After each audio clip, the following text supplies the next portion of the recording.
On this episode, I make these gears from steel flat bar.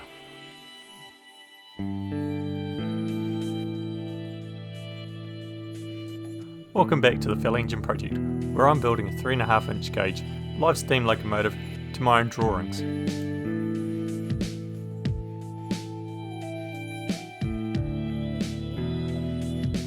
The gears are going to be made out of mild steel flat bar. There'll be 3 processes to making these gears.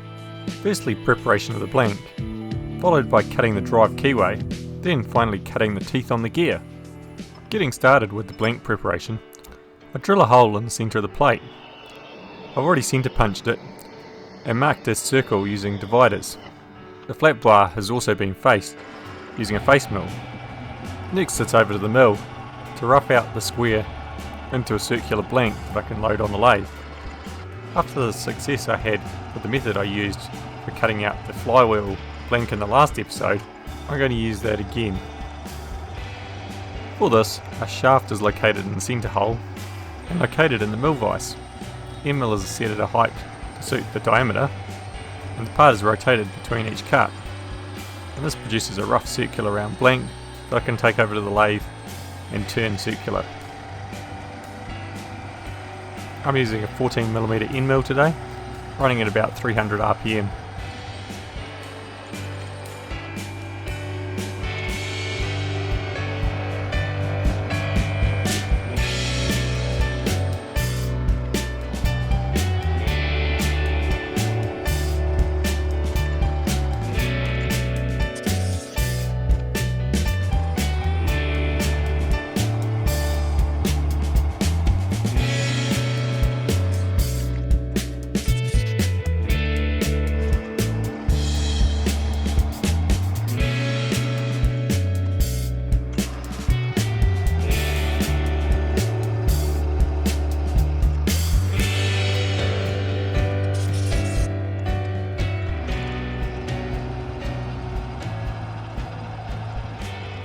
Once the circle's roughed out, it's over to the lathe, where it's located on an arbor that I've made previously to suit the centre hole. This process is done in 2 parts, doing one side and then flipping it over and then repeating it on the other side. And here we've jumped forward to that, with one side complete and the OD roughed in. The back face is then faced off. Then I stop and use the calipers to check the thickness, then set the digital readout. From there I take it down to final thickness, finish the OD, and it'll be ready to come off the lathe.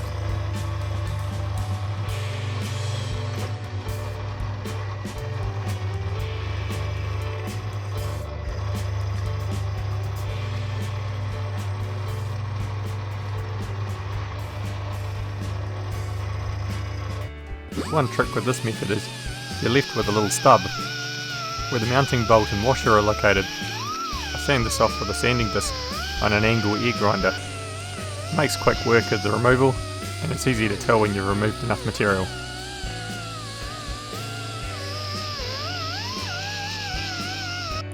With that done, the next stage is to broach the keyway. For this, I'm using a hydraulic press and a keyway broach. The broach has teeth that increase as they go up the length of the broach. So on one pass, you remove about 0.5 mm. There's a bushing that aligns the keyway broach with the hole. You make multiple passes and add shims between each cut. This quietly pushes the broach forward. You can see a shim here located inside the bushing.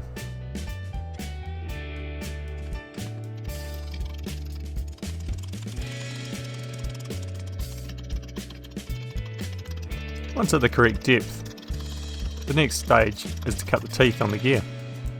But before we do that, I'll quickly explain how I'm going to cut the gears. I'm cutting what are known as involute gears. These have a shaped tooth profile, which vary depending on the number of teeth you have. The setup for this uses a rotary table with a dividing plate kit fitted. We have the gear cutter, located in an arbor, and tailstock which will support the other end of the shaft the gear will be cut on. So now the tooth cutting process. Start with the blank that we've prepared already. I'll make a pass with a cutter which is aligned with the centre of the shaft. Then I'll accurately rotate the plate, cut the next tooth, and repeat until the gear is complete. Now back to the setup process. I locate a shaft with a keyway and the collet chuck, which I have mounted to the front of the rotary table. The key is then fitted into the shaft and the gear blank fitted on that. A nut and washer hold the blank into place. Then finally the tailstock we've brought up to support the end of the shaft. The next thing we've got to sort out is the accurate rotation of the blank between each cut. For this we're using the dividing plate fitted on the rotary table. I consulted the table that comes with the dividing plates, and for the 19 tooth gears I'm cutting I need plate A, and I use the second row of holes which is divided equally into 19. The rotary table has a worm gear in it, so it's not as simple as just using the 19 divisions. The table states you need to rotate the handle 4 times and 14 holes. The brass clock arms are set for the 14 holes, and once you've made the necessary revolutions, you move the clock arms to mark the next hole. The cutter is run at the minimum RPM possible, given its large size and their price tag. This is certainly something you want to last a long time. The gear cutting profile I'm cutting is known as an involute gear, in which the tooth profile is the involute of a circle. I'll put some links in the description if you want to know more about this. The gear cutters I'm using are metric, and the sizes for these are known as modules. The size I'm cutting is module 3.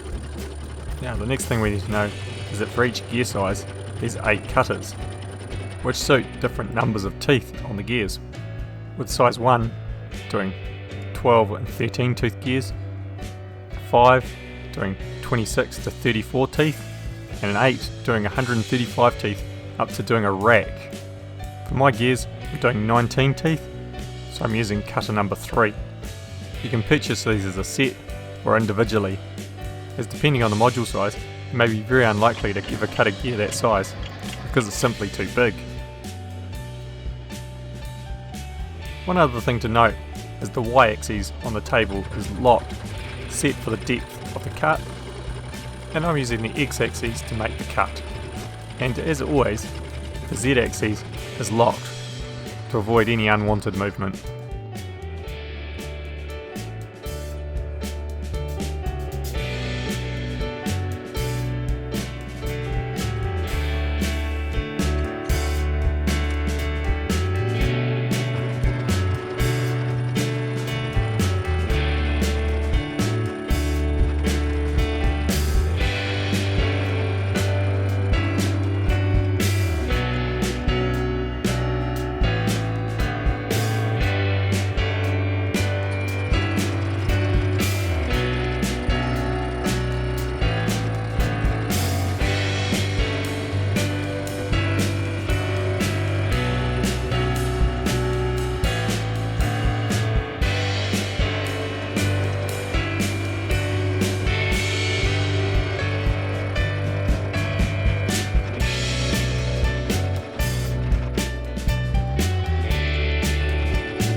And just like that, we're up to our final tooth.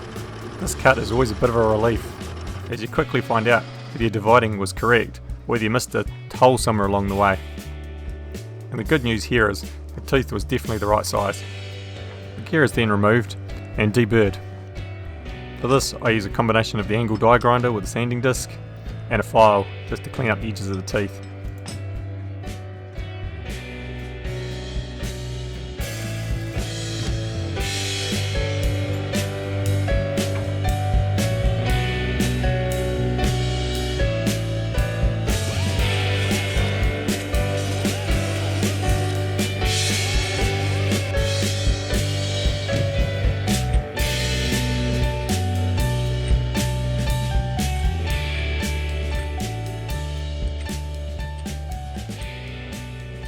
Gears are now ready for final assembly. I'm holding off on that for now, but keep an eye out for an upcoming video when I finally assemble the traction system. And if you want to know how gears can fit into a steam locomotive, check out my video, How Does a Fell Engine Work? Thanks for watching, please like, subscribe and share. Catch you next time.